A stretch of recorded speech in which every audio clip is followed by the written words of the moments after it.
ancient biblical prophets wrote about the future. Today, theologians are poring over those scriptures with a firm belief that their prophecies are coming to pass. Journey now into the world of eschatology on Prophecy in the News with author and lecturer J.R. Church.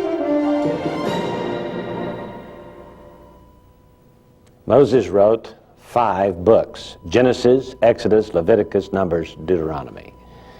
This design that Moses laid out in these first 5 books have been followed through other writings of the Bible. For example, there are 5 books of the Psalms corresponding to these 5 books of Moses. And we have talked about the 5 books of the Psalms on past programs.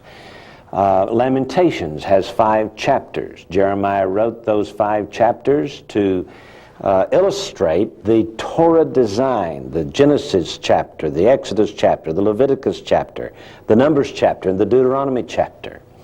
We have in times past talked to you about Matthew and its Pentateuchal design. Well, we've come across another, what I feel is an absolutely astounding design of the book of Genesis itself. As Moses penned the 50 chapters of Genesis, he literally laid it out in 10 Pentateuchal designs. Now, the word Pentateuch is a nice Greek word, and in the front of my Bible, the 5 books of Moses here are described as the Pentateuch. But you know, I think we ought to call it what it is, the Torah designs of Scripture. And Gary Stearman is here to discuss with me what I think is going to be a fascinating program. It will be fascinating, and we don't have nearly enough time to talk about everything. I'm sure this one will be continued. The Torah simply means law in Hebrew. The books of Moses. J.R., the 5 books of Moses are held by the Jews to be absolutely without error of any kind. Now, Jews generally hold to the divine origin of Scripture, the inspiration, but of the Torah, they believe in the literal letter by letter by letter inspiration. Yes. In the exact form in which it's been laid out for centuries. And so this Torah, these 5 books, Genesis, Exodus, Leviticus, Numbers, and Deuteronomy, could be the key to the entire Bible. And as we look at them today, I think we're going to see one of the ways in which they are a literal key. It's got to be, Gary. It's got to be. In the book of Genesis, we find the beginnings. We find creation. We find a problem defined. We find the fall of man, the ages of the promise, corresponds with Aleph, which has basically the same meaning. Exodus refers to redemption, usually the crossing of a water, which has spiritual overtones as well. A covenant, a marriage, bait, a house, a home.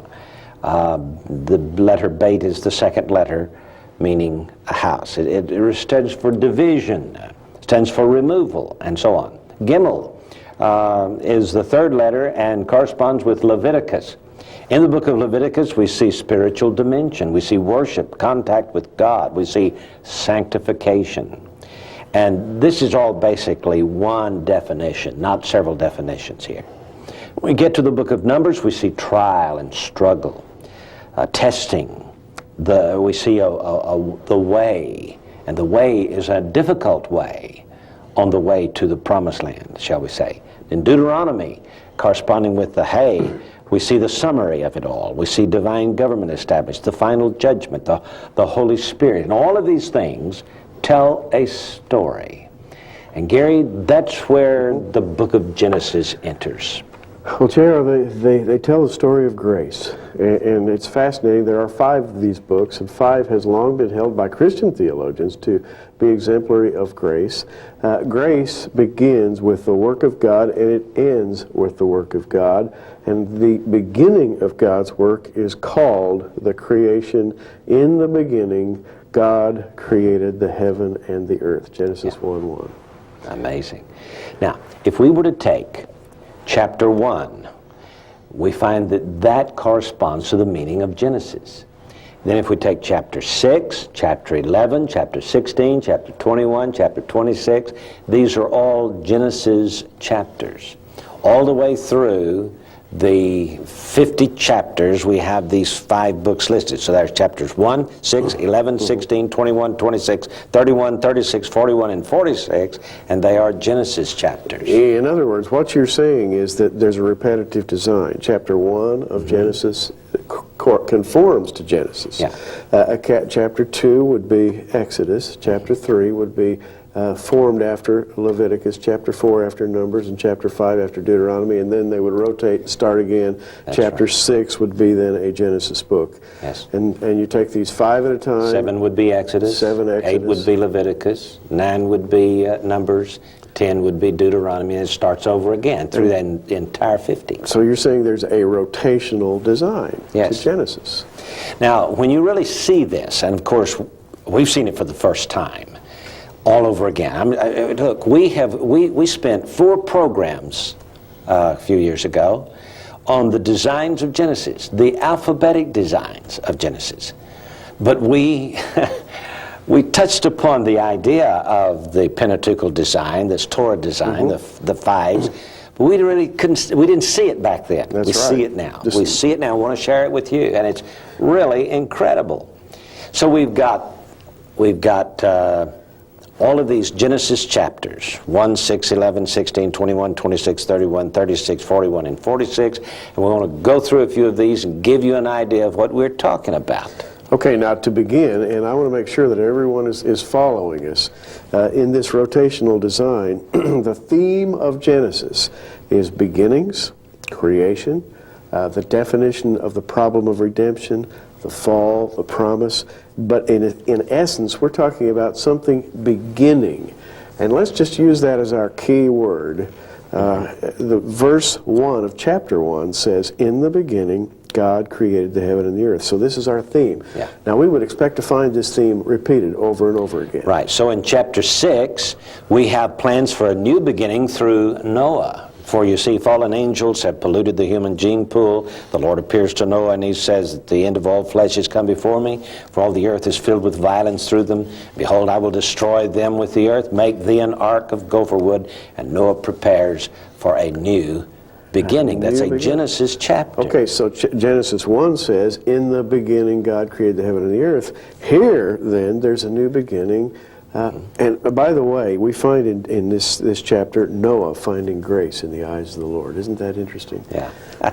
That's the beginning. That's the Pentateuchal design, grace. Grace. 5. Yeah. The number of grace. And in chapter 11 is another new beginning through Abraham. That's, the chapter begins with idolatry at the Tower of Babel. The Lord announces a new beginning. He says, "Let's confound their language, they may not understand one another's speech." And so he in that chapter gives us the ancestry of Abraham. So that's another new beginning, you see. That's another Genesis chapter.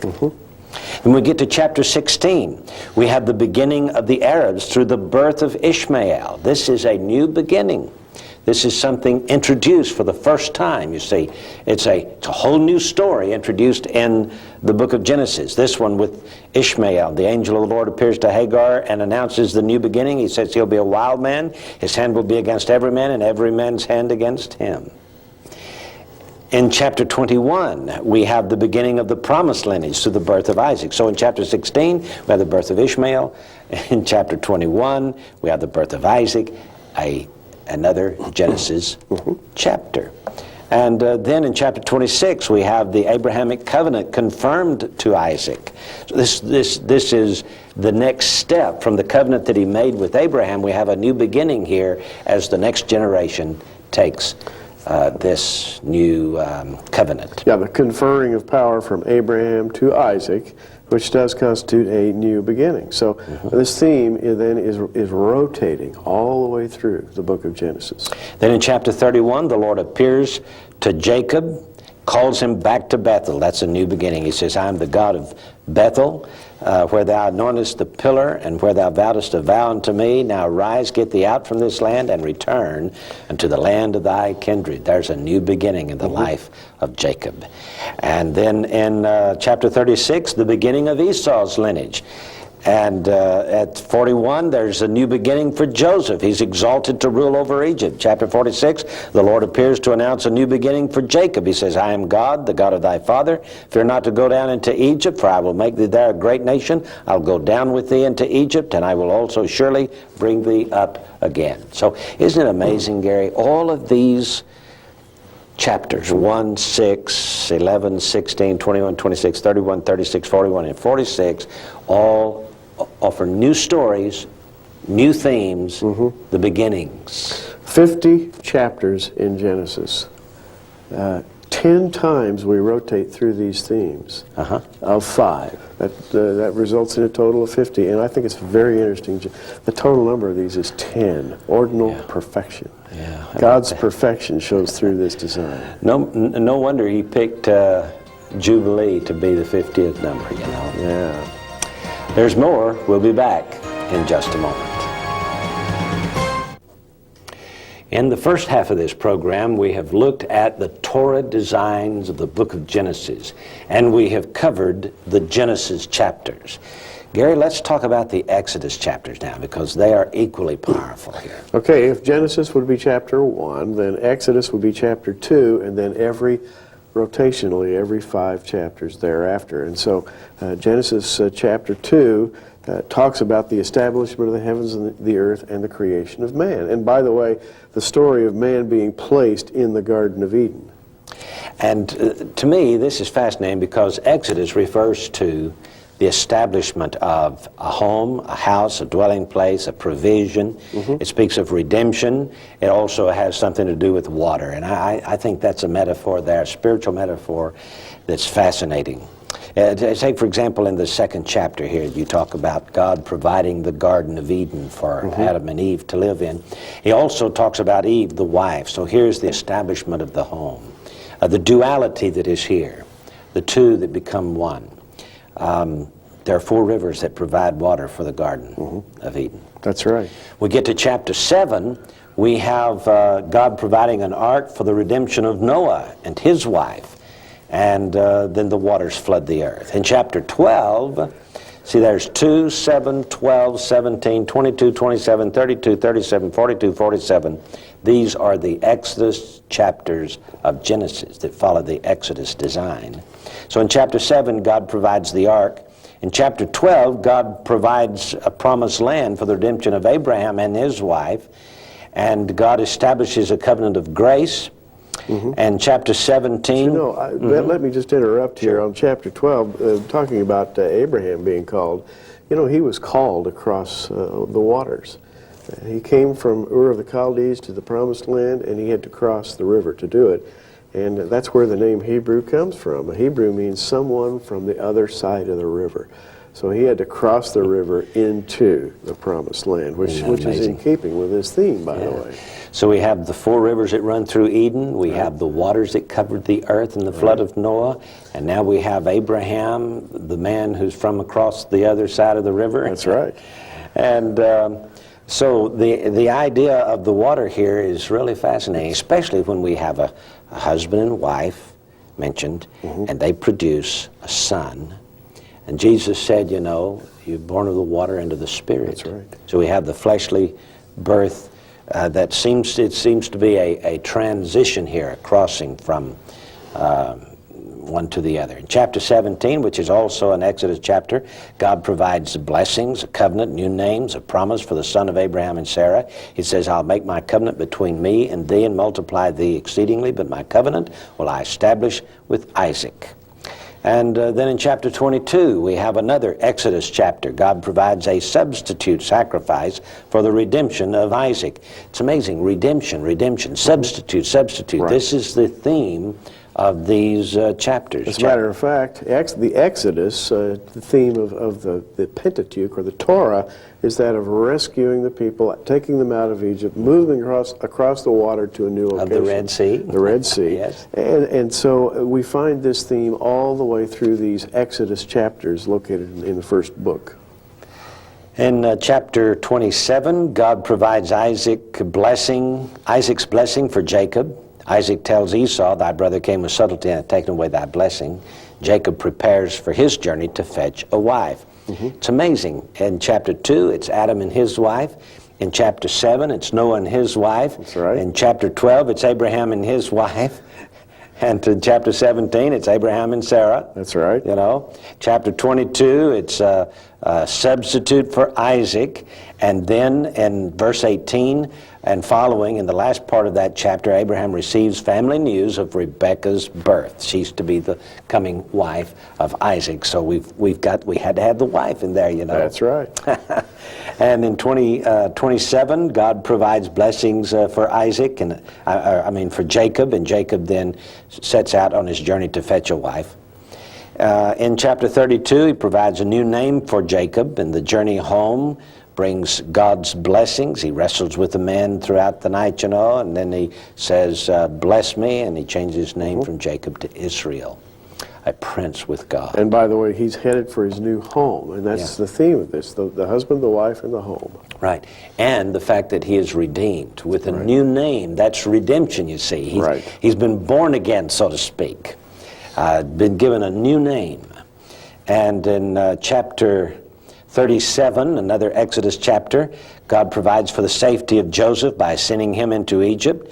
You know, Jacob loves his son, gives him a coat of many colors, gives him God gives Joseph a dream of leadership for the redemption of the family, and then the brothers beat up on him and cast him into the pit, and he eventually then gets to go down into Egypt to escape the trauma that he's experienced with his brothers. So God's redemption in every chapter. In chapter 42, another Exodus chapter, God provides food for Jacob's family down in Egypt, and Joseph plans for the redemption of his brothers. Chapter 47, God provides for the redemption of Jacob's family in the land of Goshen, the very best of Egypt's land.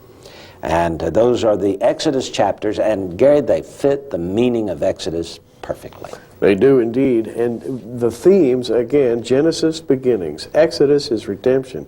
And we're going to talk about Leviticus next. Leviticus has to do with the Spirit, worship. It has to do with Christ in particular, with Christ as the substitutionary atonement, everything having to do with the spiritual nourishment of God through Christ. And of course, the book of Leviticus is full of the typology of Christ. Yeah. So now, starting with the third chapter of Genesis, we'll look at these Leviticus-themed chapters in Genesis. And guess what God does in chapter 3? What does he do? He offers a sacrifice. Ah, yes. And he clothes Adam and Eve with the skins of this sacrificial animal. You see, there's the spiritual dimension, the worship, the sanctification, God's holiness, communication with God. Just as in the book of Leviticus, we have the establishing of liturgy and the worship at the tabernacle and the Levitical priesthood. And guess what else he did in Leviticus, the Leviticus chapter? Genesis 3:16, unto the woman he said, I will greatly multiply thy sorrow and thy conception. And as he begins to talk about these things, J.R., he's really prophesying of the redemption of man through Christ. Yeah, the seed of the woman will bruise the serpent's head. The seed of the woman. Isn't that amazing? And that, the first promise of the coming Messiah is in the Leviticus chapter. And one of the sub-themes of Leviticus is the planting of the seed and the nourishment until it's completely ripe. That is, the seed of redemption finally blossoms forth in the righteous man. Yeah. So, in Genesis, the Leviticus chapters are 3, 8, 13, 18, 23, 28, 33, 38, 43, and 48. And it has the same theme. It follows very carefully the same theme. You know, in chapter 3 we had God offering the sacrifices. Listen to chapter 8. Noah builds an altar and offers sacrifices. Chapter 13, Abraham returns to Bethel and the altar, and he calls on the name of the Lord. In chapter 18, Abraham worships the Lord, and the Lord appeared unto him in the plains of Mamre, and Abraham prays to God for the salvation of Sodom. Absolutely the same subject. Chapter 23, Sarah dies at Hebron, and Abraham mourns for her, and he buys this cave for a gravesite and buries Sarah in the cave of Machpelah. And Gary, this is the hope This is the blessed Yes, it hope. is. The hope of when this eternal life is over, As a matter of fact, the cave of Machpelah, Hebron today, one of the most disputed places on planet Earth, it is still owned by the heirs of Abraham, and it looks forward to the kingdom. Sacred site. Yes, it is. And that's what Leviticus is all about, the sacred site. Chapter 28, Jacob worships God at Bethel.